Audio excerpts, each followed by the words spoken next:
When you're seated somewhere and you're having a discussion about football, and somebody mentions the name of Brazil, Spain, England, maybe Morocco, Argentina, what comes into your mind? For me, I would associate the names with a certain way, or like a football style. Say Brazil, they have a particular way they want to play. Morocco, the same way. Spain, and etc. So today I want to look at, maybe define what is a football style. Then I'll look at a few examples, like a few examples, and I tell you what kind of style of football they play. Then lastly, as a country that is trying to develop football-wise, I'll look at some of the factors to consider when developing a football style. So, what is a football style? I will define it as a consistent way a team chooses to play in all phases of the game. This is more or less like a philosophy, or a model of play, and this one reflects in the kind of coaches a certain, maybe if it's a club, the kind of coaches they will recruit, the kind of players they'll recruit, the kind of training they do, and the kind of tactical decisions they make to suit that particular football style. A quick example is, if you find Barcelona, they have that famous academy of theirs, the La Masia. I doubt if Barcelona will take a coach like, is it called Sean Dyche, the guy who makes teams survive, the famous Burnley coach, as a coach at Barcelona, because his kind of philosophy does not fit the style of football Barcelona wants to play. So they will go to people like Pep Guardiola and the likes, and that one shows you how the recruitment of the coach will come in. Now, Barcelona will not recruit a certain kind of players because of their abilities. The kind of playing style they want to play does not suit those players. So, a football style should answer particular questions. Say, how do we attack? Possession, direct, or we sit back, do counter attacks? How do we defend when we lose the ball? Do we press high? Do we do a low block, or do we do man marking all over the pitch? Thirdly, you ask yourself, how do we transition? When we lose the ball, do we do counter pressing? Do we do quick attacks, or do we do slow build up? So all this depend with the kind of style you want to play. And then lastly, what kind of what are the technical stuff we need to do? What are the tactical, the physicals, and the physical, psychological qualities do we have? If we have technically gifted players, then our kind of style will be different, as opposed to if we have very average players. That explains why we have, for example, in the English Premier League, we have a team like Man City playing a certain style of football. Then we have Wolves playing a different kind of football because of the kind of players you have. You find Man City has technically good players. It has players who tactically they understand what they are doing on the field of play. And then we have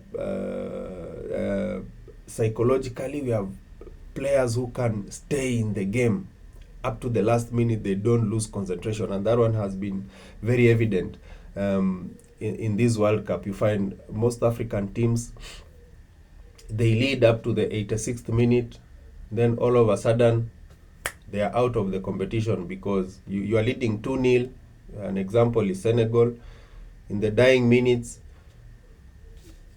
the opponent's team scores comeback, and you lose the game. So to me, I would explain a football style in that manner. And some of the components of a football style will include the attacking philosophy, the defensive philosophy, the build-up play. How do we want to progress the ball from the back to the front, the width.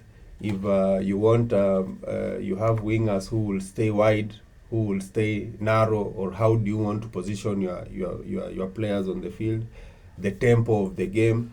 If you look at teams like Liverpool under Jurgen Klopp, they used to play high tempo football, the heavy metal kind of style, while you have Man City under Pep Guardiola, they do they build up slowly, quick passes, short passes, and things like that. Then the mentality of the players, and a team like a team like Argentina have really demonstrated a high mentality rate at this World Cup, because you find you are losing, like twice they've come from a losing position when the game is almost ending, and they've come to win the game. Then you find things like player roles, and those are some of the things, the components of a football style. So can we give some examples? Yes, of course. When it comes to countries, we can identify some countries. Like, you're going to watch a game, for example, between Spain and a certain country. What do you expect to see Spain play? So Spain, their style is more of a tiki-taka style, where you have positional possession. They keep the ball, and some of the characteristics of this style is they will dominate, no doubt. They will press high. When they lose the ball, recovery very quick. They will do lots of short passes. You'll find a 90 minutes game, they can go up to maybe 600 passes, because they do quick short passes. They'll do rotations on the field of play and things like that. And the key principle to why they are doing this is just to keep the ball for long, deny you the ball. So they are defending by denying the opponent the ball. Then they'll create overloads, create spaces. Then they'll move opponent out of positions on the field of play.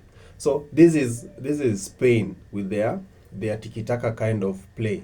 Another country we can look at is Brazil. What kind of football style do they prefer? Brazil has a lot of gifted players. We've seen over the years, from Pele, Ronaldo, Roberto Carlos, Neymar, Kaká, you have Ramirez. So because they have this kind of players, their style will be more of a creative attacking football. So they do a lot of flares. It's characterized by a lot of flares. Those things that Ronaldinho used to do on the field of play. Individual flares, dribbling one-on-one with a Brazilian. That one is like you've lost that battle. You'll find a lot of attacking freedom. They know how to attack well, and 1v1s you won't manage. A country like Italy. Italy is a country that I can define their football as a defensive intelligence kind of football. And this one is evident because in Italy they have a defender who won a Ballon d'Or because he was very good, very, very, very good. A defender winning a Ballon d'Or. So this one shows you they really work towards shutting their goal mouth. The defender is Fabio Cannavaro. Cannavaro won a Ballon d'Or because in his prime he was a very, very, very, very talented centre back, and at one point they had three centre backs who were, they went by the BBC: Bonucci, Bazzagli, and Giorgio Chiellini. They were very good at defending. Even the kind of midfielders they had from their current coach right now is a very no-nonsense midfielder. So defensive-wise, they are very strong. They are compact. They are they manage the game. Italy can score in the 3rd minute. They will see off that game at 1-0. So they are very good at defending, and they know how to stay compact in a shape. Another team that impressed me at the World Cup that I can talk about their playing style is Japan. Japan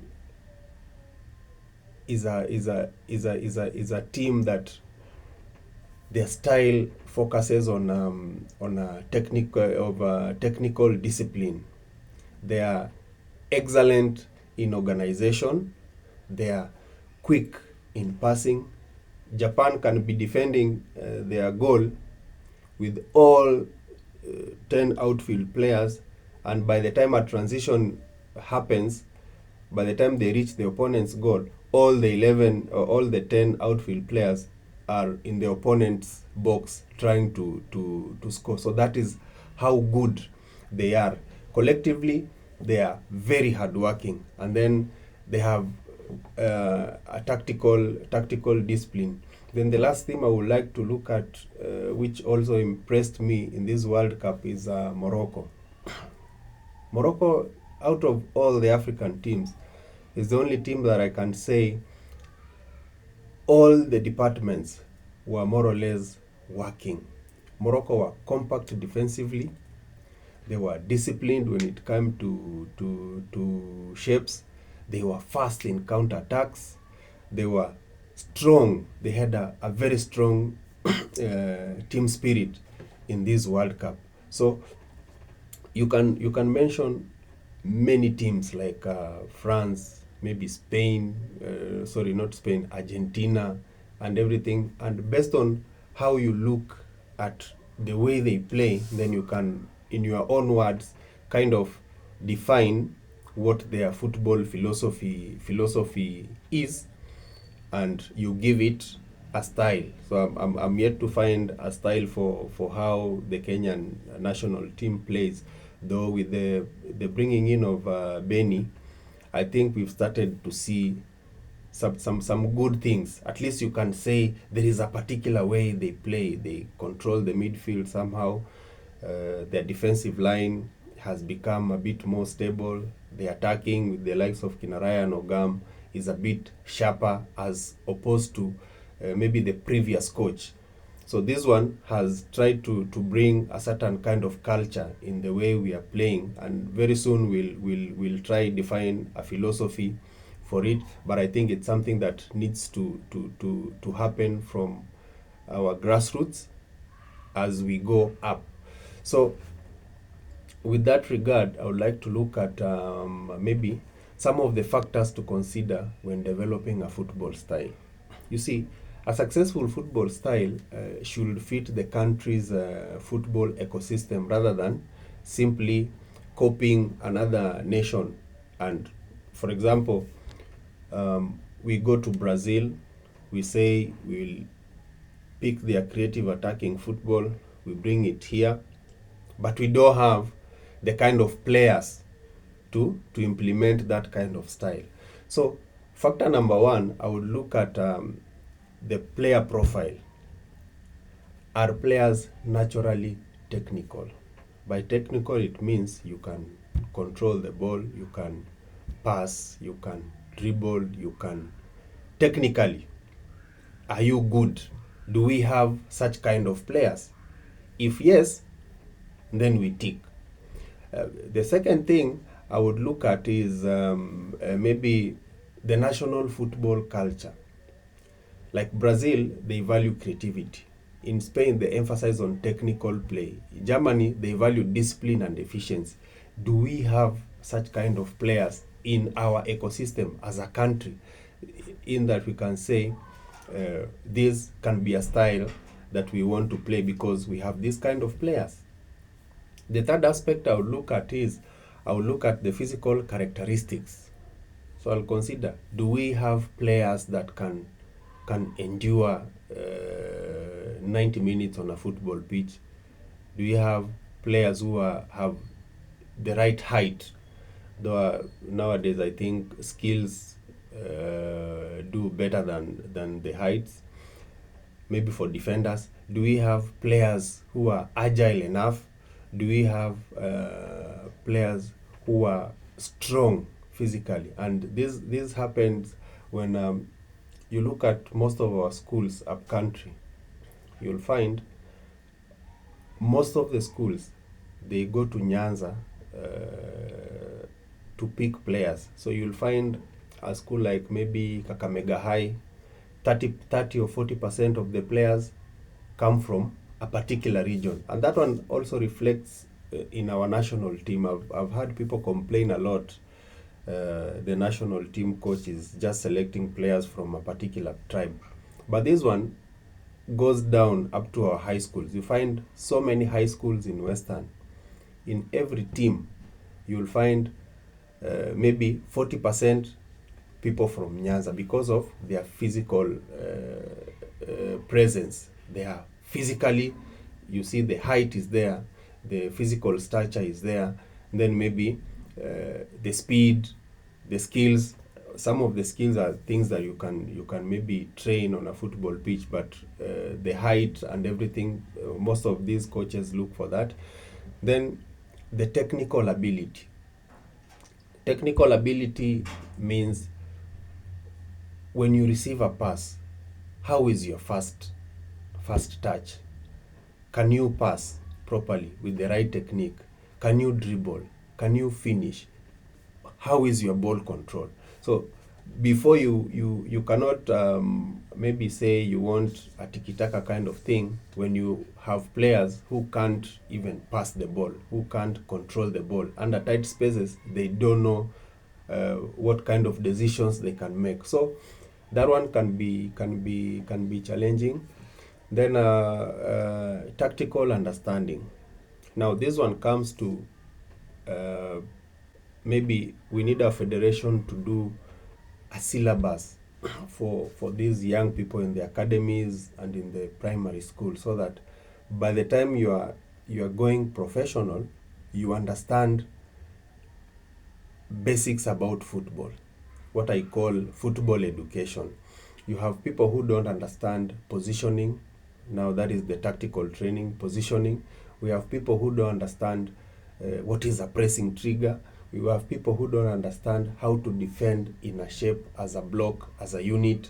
There are people who don't understand rotations on the field of play to move the opponents around. And we have you can't have players who can't make simple decisions, and you want to maybe have a particular playing style. So these are some of the things that we need to implement within our system of in our academies and in schools. We have another aspect. The sixth one is maybe the coaching philosophy. If you want our national team to play maybe the tiki-taka kind of football, and then in most of our schools we have a different kind of style, then we will not manage to implement that one at the national level. But what we can do is we can come up with a common syllabus, so that from the time this kid is, say, 10 years, he plays in a certain way. Then by the time they reach 17 or 18 years, when they are joining our national team, they would have mastered the way we want to play. So it won't be very difficult for any coach to come and tell this kid what to do. you find Spain is playing very well at the World Cup right now because they have 8 players from Barcelona who are academy graduates, La Masia, then they came to the national team up to where they are right now. And you find the way they play, it's easy for the coach because from a very tender age, they knew this is how we need to play this football up to a certain level. Then the seventh point is grassroots development. A national style must be taught through. So coaching education, we need to educate more coaches. I'm happy right now FKF is doing that. Secondly, academic curriculum, what I just talked just a few minutes ago. We need a certain curriculum to teach this kind of things. Then we need a school of football. There's one called Kenya Academy of Sports. I don't know if it falls under that. Then we have youth leagues. In our country, I doubt we only have one competitive league, which is FK, the SportPesa Premier League, and then we have the NSL, maybe Div 1, Div 2, but when it comes to lower than that, I think we don't take football serious, maybe up to the regionals or the counties. And then talent identification, and I'm happy right now FKF have tried to train people on how to scout, and I hope if we don't bring corruption and other malicious things, then we can develop a very good system. Then competitive environment. We are looking at the playing surfaces, competition environment, sorry. We are looking at the playing surfaces. We are looking at the match frequencies. You find in our schools, people train maybe 1 hour, 2 hours, and the kind of training is not up to standard. You find the pitches in schools is not up to standard. The government is trying to build stadia all over, but my preference would have been we develop infrastructure at the grassroots level, the schools, both primary, high school. We train coaches, we take them there so that we start developing this thing at that tender age. A kid can know what is football, can define football, can know what kind of pass to play where, and just basic things like those. And then availability of resources is another point that will help you develop a football style. Do you have qualified coaches? Do you have sports science report? Because most of these things nowadays, they depend on science a lot. Do you have good training facilities? Do you do video analysis? We have kids, maybe even Premier League teams. Most of them don't do video analysis because resources are not there. But every team needs a media team. So you do videos when you are training, match days you record, you do what, so that you do analysis, you show players, and that way they will learn better. Performance data, we just do guesswork. Medical support, do we have? We've just had regional games in Kakamega, and something surprising is we had a game, I think it was between Kakamega, Musingu High School and Kibabii. A player gets an injury, he is to be driven out of the football pitch with the teachers inside a teacher's vehicle. So there is no ambulance, there is no hospital on standby to deal with such things. So those are some of the things that we need to look at. And then lastly, we need to look at the long-term vision of this thing. So we are trying to develop from age 10, we want to go to the World Cup and beyond.